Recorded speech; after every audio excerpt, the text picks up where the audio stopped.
Hai, welcome to my YouTube channel. Ini adalah video kedua gue dan yang pertama gue mau ngucapin terima kasih banyak untuk teman-teman yang sudah subscribe ataupun komen di video gue yang pertama. Ternyata alhamdulillah gue banyak sekali dapetin respon yang positif dari teman-teman, baik yang komen di video gue maupun yang DM di Instagram gue gitu.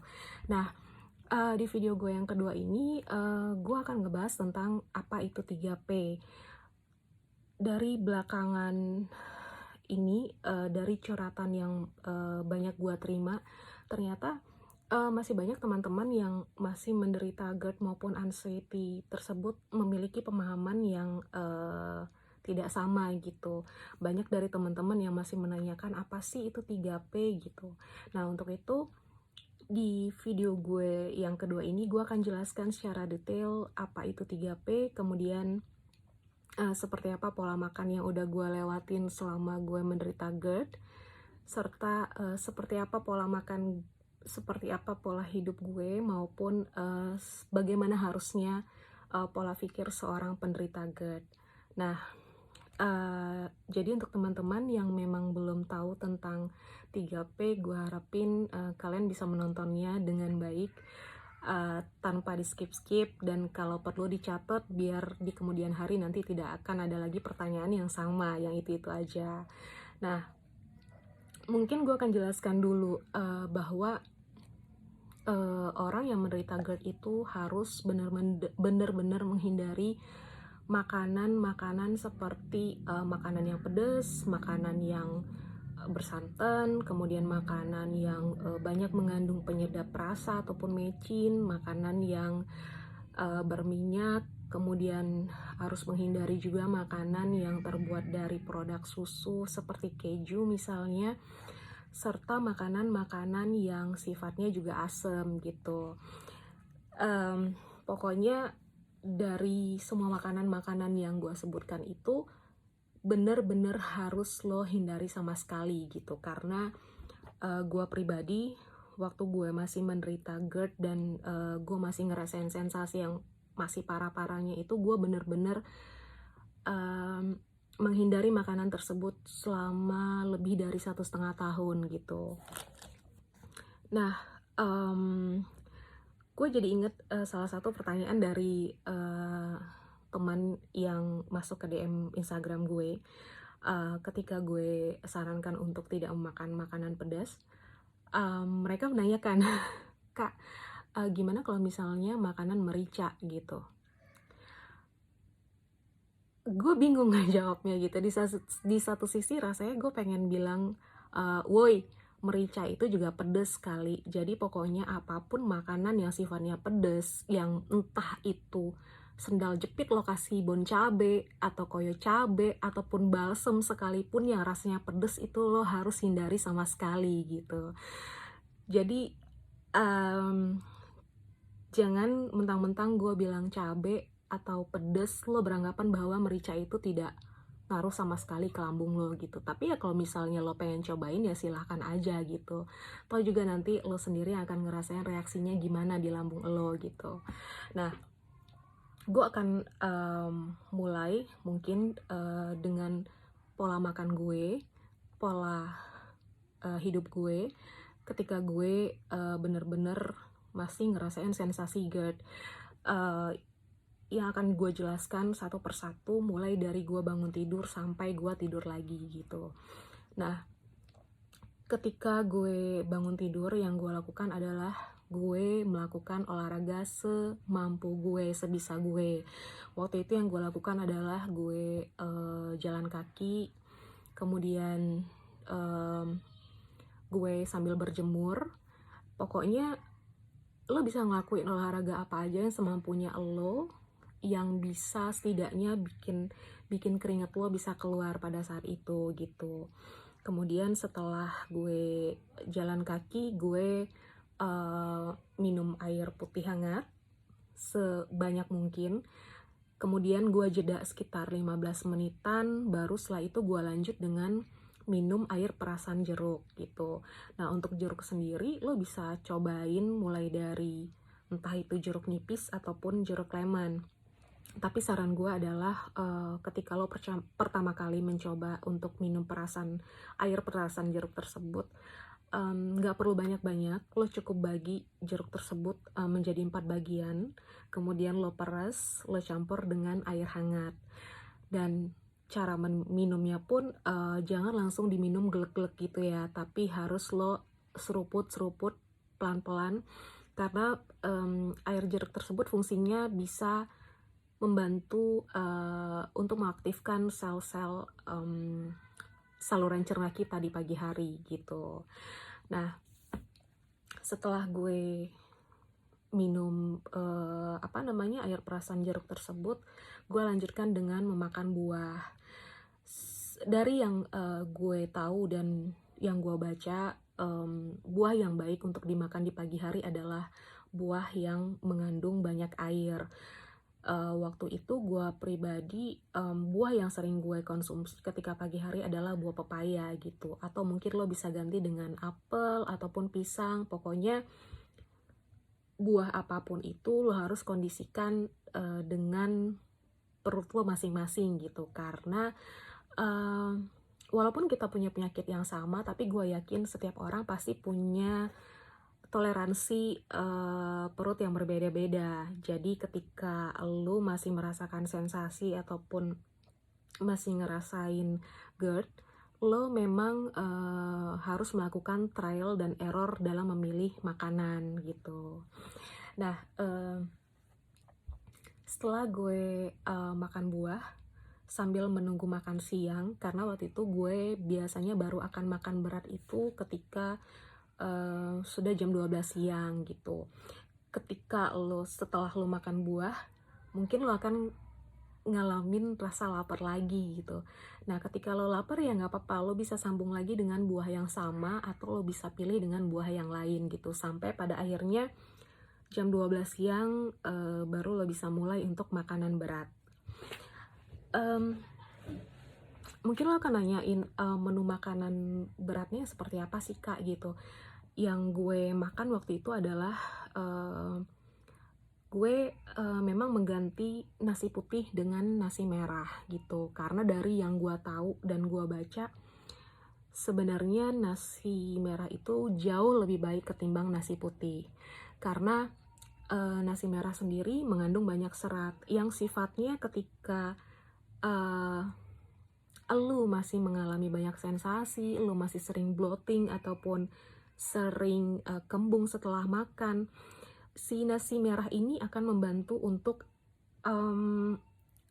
membawa semua kotoran yang ada di sepanjang saluran cerna lo itu gitu. Itu kenapa gue lebih memilih nasi merah ketimbang nasi putih.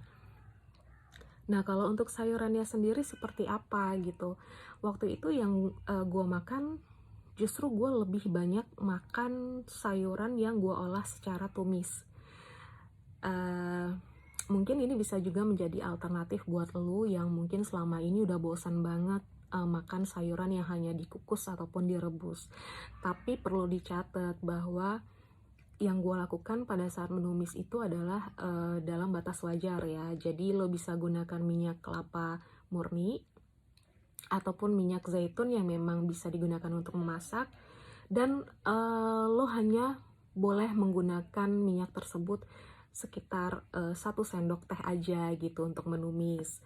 Dan selain itu gue juga banyak konsumsi sayur mentah. Jadi dalam satu piring itu gue makan nasi merah ditambah dengan sayur tumisan dan ditambah juga dengan sayuran mentah gitu. Dan waktu itu juga gue bener-bener sangat menghindari daging, ayam, ataupun ikan. Karena mungkin kalau kalian belum tahu, kalian mungkin beranggapan bahwa ketika lo sakit lo butuh daging, lo butuh ayam ataupun ikan. No, sebenarnya tidak gitu. Karena apa? Karena ketika lo makan daging di saat pencernaan lo masih bermasalah, justru itu akan makin memperberat pencernaan lo dalam memproses makanan tersebut. Makanya waktu itu gue menjatah gitu ya, jadi kayak ngebatasin diri gue untuk makan daging, makan ayam ataupun ikan itu bisa dibilang mungkin 2 minggu sekali atau 1 bulan sekali gitu.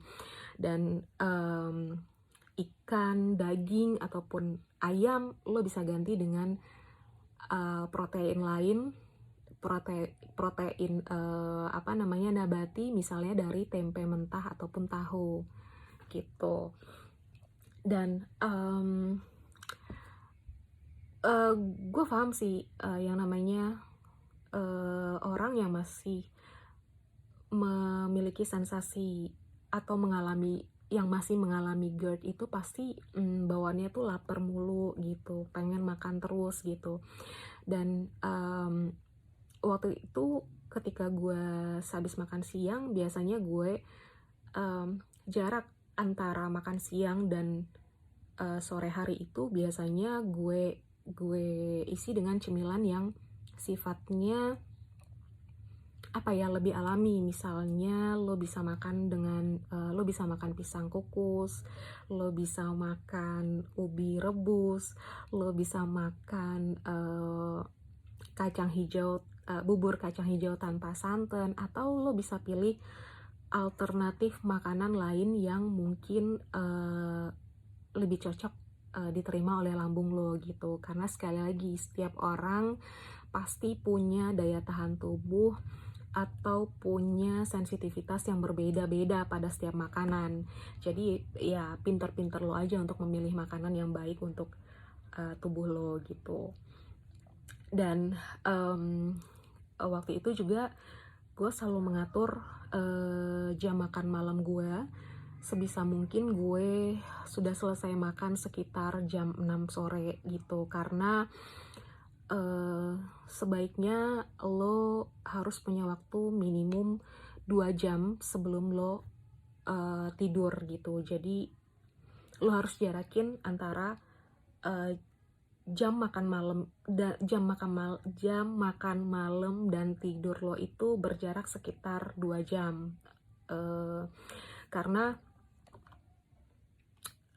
sebaiknya lo memang lo memang harus memastikan bahwa pencernaan lo itu sudah benar-benar harus selesai bekerja baru lo bisa tidur. Seperti itu sih sebaiknya gitu. Dan untuk menghindari reflux juga gitu, jadi mungkin tips itu bisa lo coba gitu. Nah, kebenaran waktu itu kan gue sempet beberapa lama tidak bekerja, dan pada akhirnya gue bekerja gitu.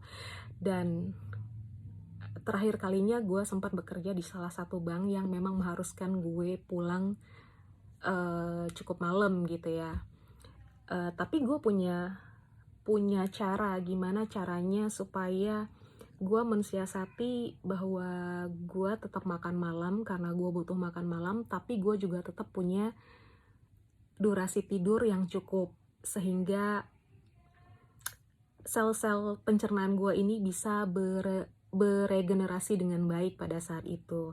Jadi ketika itu gue pulang bisa jam 10 atau jam 11 malam, gue langsung makan, kemudian sekitar 15 sampai 30 menit gue langsung tidur dengan posisi duduk gitu.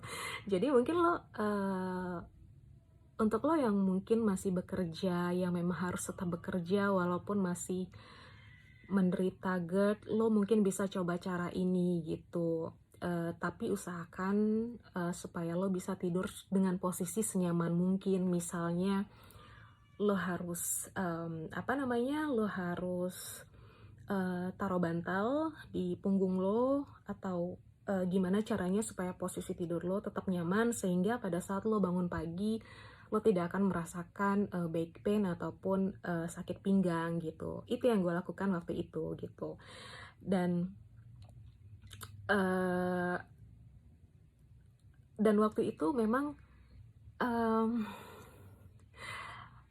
waktu gue masih ngerasain sensasi GERD yang memang masih luar biasa gue rasain, Tidur juga jadi salah satu yang memang susah banget untuk gue lakuin gitu. Walaupun gue tidur dengan posisi yang cukup nyaman dan gue berusaha untuk berusaha untuk tidur secepat mungkin, tapi memang orang yang mengalami GERD ditambah lagi dengan anxiety pasti akan ngalamin masa-masa di mana mereka memang sulit banget untuk tidur gitu. Nah, yang gue lakukan adalah gue berusaha untuk ketika sebelum tidur gitu, dan ini mungkin bisa jadi tips buat lo juga. Ketika sebelum lo tidur, lo mungkin bisa bantu diri lo untuk merasakan rasa ngantuk itu, misalnya dengan lilin aromaterapi, kemudian lo bisa sambil mendengarkan lagu-lagu yang bersifat relaksasi gitu, atau mungkin untuk kalian yang beragama Islam, mungkin kalian bisa mendengarkan surat Ar-Rahman ya, karena gue pernah baca suatu penelitian bahwa ketika seseorang yang mengalami depresi ataupun anxiety dan diperdengarkan dengan surat Ar-Rahman tersebut, seseorang ini menunjukkan respon yang sangat positif, yang menunjukkan bahwa level depresi maupun anxiety-nya sangat-sangat menurun dan pada akhirnya menghilang ketika setelah mendengarkan surat Ar-Rahman tersebut gitu. Jadi mungkin ya lo bisa coba dengan cara gue seperti itu gitu. Jangan nanti udah lo susah tidur, lo nggak bisa deep sleep atau tidur lo suka kebangun-bangun, lo sebelum tidur malah lo yang lo dengerin adalah lagu koplo, lo goyang tiktokan, ya akan semakin susah buat lo untuk tidur gitu. Dan dan gue yakin, bukan yakin ya, tapi yang gue alamin dulu memang ketika kita susah tidur, ketika kita sulit untuk mendapatkan deep sleep atau tidur yang benar-benar nyenyak, disitulah timbul anxiety gitu. Disitulah timbul pikiran-pikiran yang negatif, yang akhirnya bikin lo jadi ketakutan gak jelas gitu, ngedengerin suara jangkrik malam-malam aja mungkin lo langsung stres gitu, atau mungkin hal-hal yang gak masuk akal yang sebenarnya tidak berarti apa-apa juga bisa jadi masalah buat hidup lo gitu. Nah, yang bisa lo lakukan adalah mungkin selain lo coba tips yang tadi gue sebutkan, mungkin lo juga bisa mengalihkannya dengan kegiatan-kegiatan yang positif. Misalnya sebelum tidur lo bisa nonton film yang lo senengin gitu, atau mungkin lo bisa melakukan aktivitas-aktivitas yang memang lo sukai gitu. Mungkin itu kedengarannya simple banget atau sepele gitu, tapi percaya deh, once lo ngerasain anxiety yang berada di level tertentu yang sifatnya sudah mengganggu, kemudian lo mengalihkannya dengan satu kegiatan yang positif, yang lo senengin, percaya deh, perlahan-lahan perasaan atau rasa cemas lo itu akan hilang gitu. Karena anxiety itu sifatnya hanya sementara, tidak akan terus-terusan gitu. Dan anxiety memang sifatnya, anxiety itu cuma butuh dialihkan gitu. Jadi kalau lo pengen coba untuk ngerubah pola pikir lo, mulailah dengan melakukan hal-hal yang positif seperti yang gue sebutkan tadi gitu. Dan selain itu mungkin lo bisa menghindarinya dengan ya ngurang-ngurangin googling hal-hal yang tidak penting, misalnya kayak berita yang sekarang sedang mewabah gitu. Terus lo bisa ngurangin kebiasaan-kebiasaan buruk lo yang akhirnya mungkin yang bisa bikin lo parno sendiri gitu. Jadi mulailah sekarang dengan mengisinya atau mengalihkannya dengan hal-hal yang lebih positif. Itu yang gue lakukan waktu itu. Nah, selain itu, selain menjaga pola makan gue, kemudian menjalani pola hidup yang jauh lebih sehat dan bagaimana gue menata pola pikir gue, apalagi sih yang gue lakukan untuk mendapatkan kesembuhan gitu. Selain hal-hal itu semua, gue juga sempat ngelakuin kayak pengobatan alternatif, misalnya akupuntur, kemudian bekam gitu. Karena seperti yang kalian tahu, mungkin untuk teman-teman yang muslim tahu bahwa bekam itu adalah salah satu pengobatan yang disunahkan gitu. Tapi ingat ya, ketika kalian ingin mencoba pengobatan alternatif yang bisa membantu kesembuhan kalian, kalian juga harus pastikan bahwa akupuntur ataupun bekam yang kalian lakukan itu adalah sudah pasti steril gitu, sudah ada standar dari Departemen Kesehatan gitu. Atau mungkin akan lebih amannya kalau kalian melakukannya di praktek dokter gitu, atau di klinik khusus bekam dan akupuntur gitu. Jadi kayaknya udah lengkap semua yang gue ceritain, mulai dari bangun pagi gue ngelakuin apa aja, dan apa aja yang gue makan, dan bagaimana caranya mengatur pola pikir gitu. Jadi untuk teman-teman mungkin setelah ini bisa langsung dipraktekkan, dan gue harap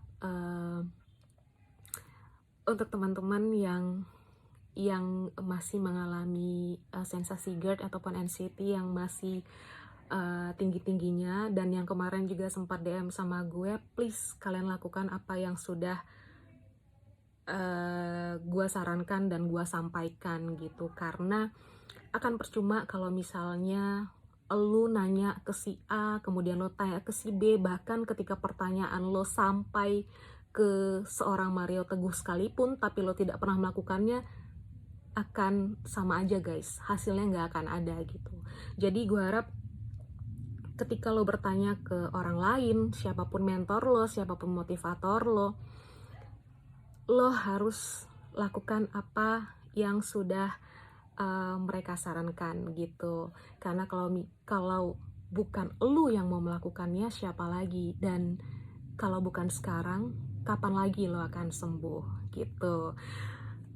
Dan kayaknya itu aja video gue kali ini. Mudah-mudahan apa yang gue sampaikan ini bisa bermanfaat buat lo dan orang-orang yang ada di sekeliling lo. Untuk teman-teman yang mungkin belum subscribe, silahkan monggo untuk di subscribe, di likes, ataupun di komen. Dan mohon maaf juga kalau misalnya ada salah-salah kata. Sampai di sini aja video gue, salam sehat dan bye.